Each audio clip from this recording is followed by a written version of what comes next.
everybody, it is Saturday the 4th of June and we're going to crack on with a few quick samples, quick reviews to get myself going. I need to do this first one very quickly because I need to upload it, otherwise I'm a day behind and we really don't want that to happen. So the first one I'm going to have is this one, which is a sample that was very kindly donated by a guy called Pete James. So Pete, thank you very much for this and the other two that you sent. Some very interesting drams that he's sent and very nicely packaged as well.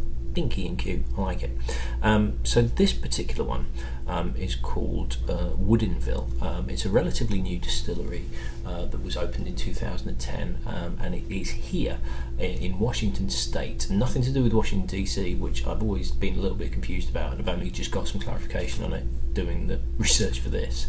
Washington DC is the other side of the country. Washington State is West America. So the Woodinville distillery is not too far away from Seattle, and it is quite literally a four-man operation. It's a tiny little, very much a sort of micro-distillery, one of these kind of craft distilleries that are popping up all over the place, particularly in America. But they've got a quite good backing from a guy called David Pickerel, who was an ex-master distiller at Maker's Mark, and who it turns out is involved in quite a lot of distilleries, essentially mentoring them, so kind of helping out and giving them advice and not necessarily doing all the work for them, but essentially coming on board as a consultant. So a bit like I mean, it's not quite as drastic as, Gordon Ramsay doing his kitchen nightmares, and what's the English guy that does the American ones on Food Network? Robert Irvine doing Restaurant Impossible. This isn't like Distillery Impossible or Distillery Nightmares, but it's an expert that's got several years' experience in the industry that's going across to these relatively new distilleries and just helping them out and giving them advice and saying, do it like this. This is how we used to do it, or use this technique or try this. Now, what Woodinville are doing is because it's a new distillery and they need to get something out there to be selling, and this is kind of getting a bit controversial in terms of bourbon in particular, but new distilleries that are trying to pull tricks or use techniques to try and age whiskey quicker than just putting it in a standard cask and leaving it for 3, 5, 10 years, however long it is before it's kind of at its optimum level to then be released. Because 3 years is a long time to wait as a business that you've put a lot of money into building a distillery and putting all the work in and making your spirit, and then having to sit there for 3 years twiddling your thumbs waiting for something to time to pass. Literally, you're waiting for time to pass until you can go bang, right, there's our straight bourbon whiskey, or there's our aged rye, or anything like that.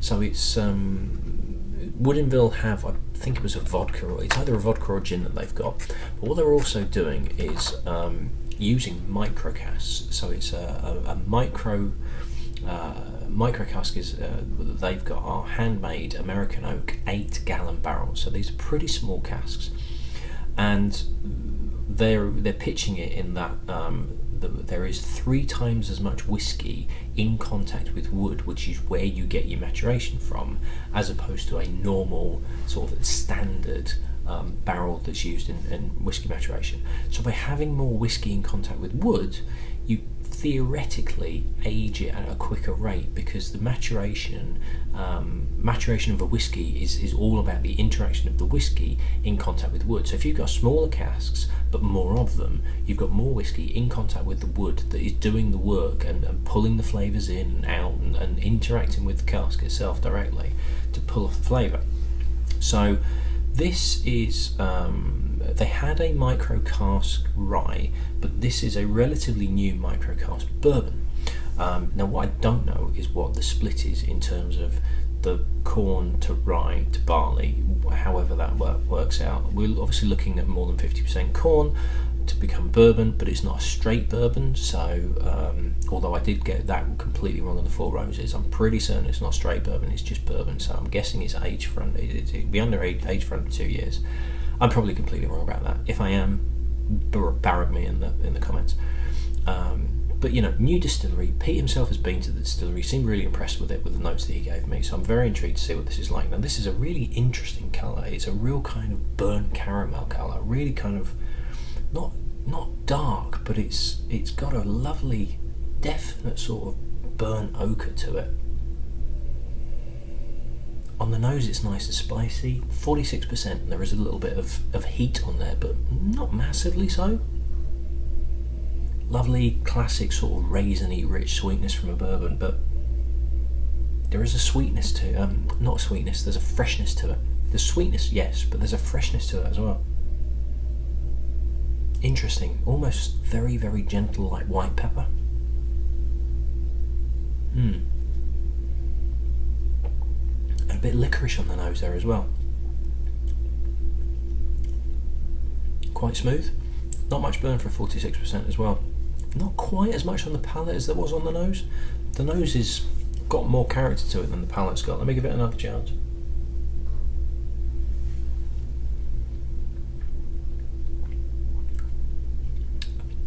That's better. A bit more to it. A bit of nuttiness to it as well. Sort of hazelnuts, but that's probably the rye element, because I've been picking up a lot of nuts from the ryes that I've had recently.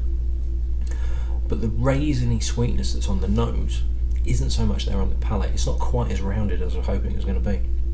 The freshness is there though, and it's nicely balanced. It's quite easy drinking, to be perfectly honest. Probably needs a drop of water in, maybe just to loosen things up a little bit. I'm not going to add any water to it because I've not actually got any with me in the room, but it's not that it's tight, it's just there's the alcohol percentage feels like it's masking things ever so slightly. And I'm not going to add water to it to give it a chance to loosen up, because in all honesty, at 46%, they will have added water to it, because at 46% it's highly unlikely that would be cask strength. It's their problem that they've not knocked it down to maybe 43, might just be a bit more of benefit to it. That's their choice. They've done it at 46%. They obviously feel that that's at the optimum percentage. So it might be that if you knock it down to 43, that's actually going to loosen it up too much.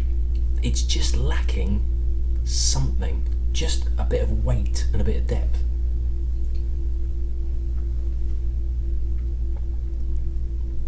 Because the flavours that are there are interesting. There's just no backbone to it. There's nothing. It's not quite mouth-filling enough. It's not quite rich enough. It's like kind of 7 out of 10 of the flavours that, if they were 10 out of 10, it would be amazing, and it just doesn't quite have enough oomph to it. It's not bad. It's not that it's lacking something. It just feels like there's just a level, a depth of flavour that's just slightly been shaved off. It's just not quite there. It might just be a case of it needs more time in cask. It could just be as simple as that. Because it's decent, it's nice, it's easy drinking, there's some good flavour on there. It just feels to me like it's lacking something. From everything, from every flavour profile that's in this whiskey, it just needs a little bit more depth to it. But I can't fault it, to be perfectly honest. In terms of how much it is, I couldn't tell you, because I couldn't actually find it for sale anywhere. I would guess at about $40 to $50, maybe. I don't think you're going to find this in the UK at all. I think you're really going to struggle simply because of the size of the distillery. It's worth checking out, and I think it's probably worth one looking at in the future. So Pete, thank you very much for that. Very interesting. Like I say, not a bad whiskey by any stretch, and I think there's some interesting things going on there that is going to make this one to look out for. Quick rinse out, and I'll get on the next one. Cheers.